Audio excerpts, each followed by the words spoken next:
ಇಷ್ಟು ನೀರು ಬೀಚ್ ತರ ಇದೆ. ಬೀಚ್ಗಿಂತ ತುಂಬಾ ಅವಾಗ ನಾವೆಲ್ಲ ಅಲ್ಲಿ ನಡೆದಿದ್ದು.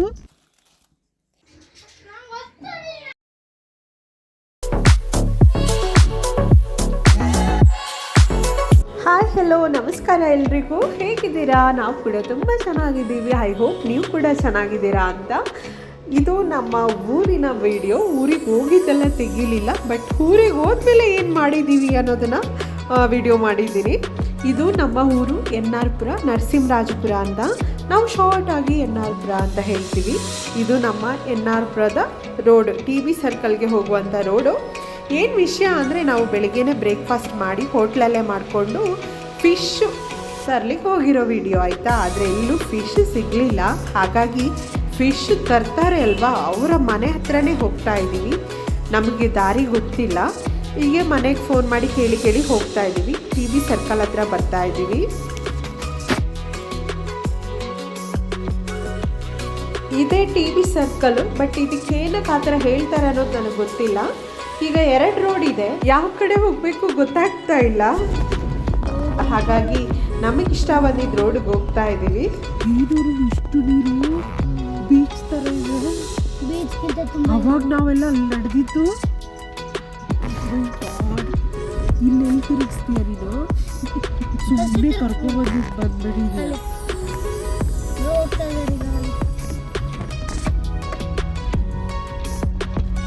ಮುಳುಗೋಯ್ತಲ್ಲಿ, ಅಷ್ಟು ನೀರಿದೆ. ಸೇತುವೆ ಬ್ರಿಡ್ಜ್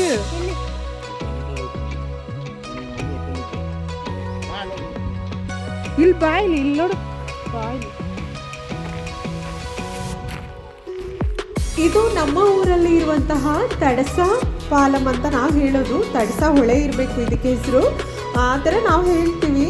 ಬಟ್ ಇಷ್ಟು ನೀರು ಇರಲಿಲ್ಲ. ನಾನು ಹೋದ ಟೈಮಲ್ಲಿ ಅಲ್ಲಿ ಸೇತುವೆ ಬ್ರಿಡ್ಜ್ ಎಲ್ಲ ಇತ್ತು, ಅದು ಕಾಣಿಸ್ತಾ ಇತ್ತು. ಅದ್ರ ಮೇಲೆಲ್ಲ ಹತ್ತಿದ್ದೆ. ಬಟ್ ಇಷ್ಟು ನೀರು ನೋಡಿ ನನಗೆ ಶಾಕ್ ಆಗೋಯಿತು.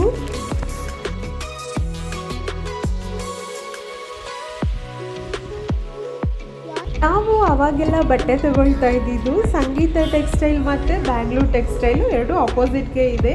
ಎರಡು ಬಟ್ಟೆ ಅಂಗಡಿಗೆ ತುಂಬ ಫೇಮಸ್ ಆಗಿತ್ತಾಯ್ತಾ. ಅವಾಗೆಲ್ಲ ನಾವು ಕಾಲೇಜಿಗೆಲ್ಲ ಹೋಗುವಾಗ ನಾವು ಅಲ್ಲೇ ತುಂಬ ತಗೊಳ್ತಾ ಇದ್ದಿದ್ದು. ಇದು ನಮ್ಮ ಊರಿನ ಬಸ್ ಸ್ಟ್ಯಾಂಡು, ನಮ್ಮ NR ಪುರ ಅಂತ ಹೇಳಲಿಕ್ಕೆ ಖುಷಿ ಆಗುತ್ತೆ. ಊರಿಗೆ ಬಂದ್ರೇ ಏನೋ ಒಂಥರ ಮನಸ್ಸಿಗೆ ನೆಮ್ಮದಿ ನನಗೆ. ಈಗ ಹೋಗ್ತಾ ಇರೋದು ನಾವು ಮೀನ್ ಮಾರ್ಕೆಟ್ಗೆ. ಇದು ನಮ್ಮ ಊರಿನ ಫಿಶ್ ಮಾರ್ಕೆಟ್. ಇದ್ರೊಳಗಡೆ ಸಿಗುತ್ತೆ ಎಲ್ಲ, ಬಟ್ ನಮಗೆ ಬೇಕಾಗಿರೋದು ಸಿಗಲಿಲ್ಲ. ಕೊನೆಗೂ 12 ಗಂಟೆಗೇನೋ ಒಬ್ಬರು ಲೇಡಿ ಬಂದರು. ಅವ್ರ ಹತ್ರ ಫಿಶ್ ತೊಗೊಂಡು ಬಂದು ಮಮ್ಮಿ ಕೈಯಲ್ಲಿ ಕೊಟ್ವಿ. ಮಮ್ಮಿ ಕ್ಲೀನ್ ಮಾಡಿ ಸಾರು ಮಾಡಿ ಫ್ರೈ ಮಾಡಿಕೊಟ್ರು. ಇದು ನಮ್ಮ ನೆಕ್ಸ್ಟ್ ಡೇ ಮಾರ್ನಿಂಗ್ ಆಯಿತಾ. 7:30 8 o'clock ಮಾರ್ನಿಂಗ್. ಇದು ನಾನು ಎದ್ದು ಫಸ್ಟ್ ಕೆಲಸ ಮಾಡಿದೆ ಮದರಂಗಿ ಸೊಪ್ಪು ಕೀಳೋದು. ಯಾಕೆಂದರೆ ಇದು ನನಗೆ ರುಬ್ಬಿ ಬಿಟ್ಟು ತಲೆಗೆ ಹಚ್ಕೊಳ್ಳಿಕ್ಕೆ. ನಾನು ಯಾವಾಗ ಊರಿಗೆ ಹೋದ್ರೂ ನಾನು ಇದೇ ಹಚ್ಕೊಳ್ಳೋದು ತಲೆಗೆ. ನಾನು ಮತ್ತು ಹೇರಿಗೆ ಬೇರೆ ಯಾವುದೇ ಕಲರ್ನ ನಾನು ಅಪ್ಲೈ ಮಾಡೋದಿಲ್ಲ. ಪ್ಯಾಕೆಟ್ ಆಗಲಿ ಅಥವಾ ಶಮ ಏನೇನೋ ಬರುತ್ತೆ, ಅದು ಯಾವುದೂ ನನಗೆ ಗೊತ್ತೂ ಇಲ್ಲ, ನಾನು ಹಚ್ಚೂ ಇಲ್ಲ. ಇದೇ ನನ್ನ ತಲೆಗೆ ಹಚ್ಚುವಂಥದ್ದು ನ್ಯಾಚುರಲ್ ಮೆಹಂದಿ.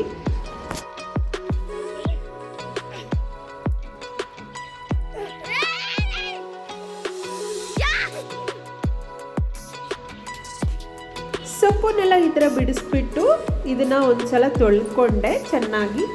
ಒಬ್ಬೊಬ್ಬರು ತೊಳೆಯೋದಿಲ್ಲ, ಹಾಗೆ ರುಬ್ಕೊತಾರೆ, ಬಟ್ ನಾನು ತೊಳೆದೆ. ನಂತರ ಬ್ಲ್ಯಾಕ್ ಟೀ ಮಾಡ್ಕೋಬೇಕಾಗುತ್ತೆ. ಚೆನ್ನಾಗಿ ಕುದಿಸ್ಕೊಳ್ಳಿ ಬ್ಲ್ಯಾಕ್ ಟೀ. 1 ಲೋಟ ಇದ್ದರೆ 1/2 ಲೋಟ ಆಗಲಿ. ಆಮೇಲೆ ಅದನ್ನು ಮತ್ತು ಸೊಪ್ಪನ್ನು ಸೇರಿಸಿ ರುಬ್ಬಿ ಈ ಥರ ಇಟ್ಟಿಟ್ಟಿದ್ದೀನಿ. ಒಂದು 1/2 hour ಬಿಟ್ಟಿದ್ದೆ. ಅನಂತರ ನಾನು ಹೇರ್ಗೆ ಅಪ್ಲೈ ಮಾಡ್ಕೊಂಡಿದ್ದೀನಿ. ಅಪ್ಲೈ ಮಾಡಿ ಒಂದು ಕವರ್ ಸುತ್ತಬಿಟ್ಟಿದ್ದೀನಿ. ಏನು ಅಂದ್ಕೋಬೇಡಿ, ಸ್ವಲ್ಪ ಆಚೆ ಹೋಗಬೇಕಿತ್ತು, ಹಾಗಾಗಿ ಹಾಗೆ ಕವರ್ ಕಟ್ಕೊಂಡು ಹೋಗಿ ಬಂದೆ. ನಂತರ ನಾವು ಈವ್ನಿಂಗ್ ಹಂಗೆ ಒಂದು 4:30ಗೆ NR ಪುರಕ್ಕೆ ಮತ್ತೆ ಬಂದಿದ್ದೀವಿ. ಕಾರಣ ಇಷ್ಟೇ, ನನ್ನ ತಂಗಿಗೆ ಗಾಜಿನ ಬಳೆ ಅಂದರೆ ತುಂಬ ಇಷ್ಟ. ಅವಳ ಹತ್ರ ಏನೇ ಬೇರೆ ಬ್ಯಾಂಗಲ್ಸ್ ಇದ್ದರೂ, ಇವನ್ ಗೋಲ್ಡ್ ಬ್ಯಾಂಗಲ್ ಕೂಡ ಇದ್ರೂ ಅವಳು ಈ ಬ್ಯಾಂಗಲ್ಸ್ನ ತುಂಬ ಲೈಕ್ ಮಾಡ್ತಾಳೆ. ಅವಳಿಗೆ ಗಾಜಿನ ಬಳೆ ಅಂದರೆ ಅಷ್ಟು ಇಷ್ಟ. ಹಾಗಾಗಿ ಅವಳು ಗಾಜಿನ ಬಳೆ ಹಾಕಲೇಬೇಕು ಅಂತ ನಾನು ಅವಳು ಕೂಡ ನಮ್ಮ NR ಪುರಕ್ಕೆ ಬಂದಿದ್ದೀವಿ. ಯಾವಾಗಲೂ ಊರಲ್ಲಿ ಈ ಥರ ಬಳೆ ಹಾಕೋರ ಹತ್ರನೇ ಹಾಕ್ಸ್ಕೊತೀವಿ. ನನಗೆ ಫ್ಯಾನ್ಸಿ ಸ್ಟೋರಲ್ಲಿ ತೊಗೊಳ್ಳುವಂಥ ಬಳೆ ಇಷ್ಟು ಸ್ಟ್ರಾಂಗ್ ಅನಿಸಲ್ಲ. ಇಲ್ಲಿ ಹಾಕುವಂಥ ಬಳೆ ತುಂಬ ಗಟ್ಟಿ ಇರುತ್ತೆ, ತುಂಬ ದಿನ ಬರುತ್ತೆ, ಒಡೆದೇ ಹೋಗಲ್ಲ, ನಾವೇ ತೆಗಿಬೇಕಾಗುತ್ತೆ, ಅಷ್ಟು ಗಟ್ಟಿ ಇರುತ್ತೆ. ಮತ್ತು ಇವರು ನಮ್ಮ ಕೈಗೆ ಕರೆಕ್ಟಾಗಿ ಫಿಟ್ ಆಗುವಂಥ ಬ್ಯಾಂಗಲ್ಸ್ ಹಾಕ್ತಾರೆ. ನಿಮ್ಮೂರಲ್ಲೆಲ್ಲ ಈ ಥರ ಬಳೆಗಾರರು ಇದ್ದಾರಾ? ನೀವು ಈ ಥರ ಬಳೆ ಹಾಕ್ಲಿಕ್ಕೆ ಇಷ್ಟಪಡ್ತೀರಾ? ಕಮೆಂಟ್ ಮಾಡಿ. ಮನೆಗೆ ನಾವು ಹೊರಟ್ವಿ, ಮಕ್ಕಳಿಗೆಲ್ಲ ಸ್ವಲ್ಪ ಸ್ನ್ಯಾಕ್ಸ್ ಎಲ್ಲ ತೊಗೊಂಡು ಮನೆ ಹತ್ರ ಬಂದ್ವಿ. ನನ್ನ ಮಗ ಹಾಗೆ ನನ್ನ ಚಿಕ್ಕಪ್ಪನ ಮಗಳು, ತಮ್ಮನ ಮಗಳು ಸಾನ್ನಿಧ್ಯ, ಸಾನ್ವಿ.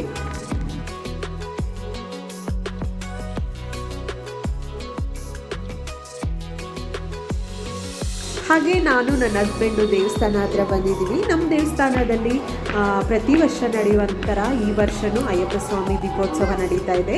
ಹಾಗಾಗಿ ಅಲ್ಲಿ ಕೆಲಸ ಕಾರ್ಯಗಳು, ಪ್ರಿಪ್ರೇಷನ್ಸ್ ಎಲ್ಲ ನಡೀತಾ ಇದೆ. ಡೆಕೋರೇಷನು, ಲೈಟಿಂಗ್ಸು ಮತ್ತು ತರಕಾರಿ ಎಲ್ಲ ಹೆಚ್ಚು ಕೆಲಸಗಳು ನಡೀತಾ ಇದೆ ನೆಕ್ಸ್ಟ್ ಡೇಗೆ.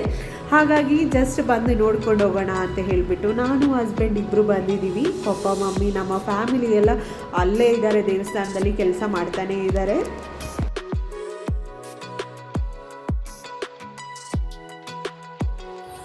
ಇದು ನೆಕ್ಸ್ಟ್ ಡೇ ನೈಟು ದೇವ್ರನ್ನ ಮೆರವಣಿಗೆ ಮಾಡಿಸ್ಲಿಕ್ಕೋಸ್ಕರ ಮಂಟಪನ ರೆಡಿ ಮಾಡ್ತಾ ಇದ್ದಾರೆ. ಹಾಗೆ ನಮ್ಮ ದೇವಸ್ಥಾನದೊಳಗಡೆ ಹೂವಿನ ಡೆಕೋರೇಷನ್ ಕೂಡ ನಡೀತಾ ಇದೆ.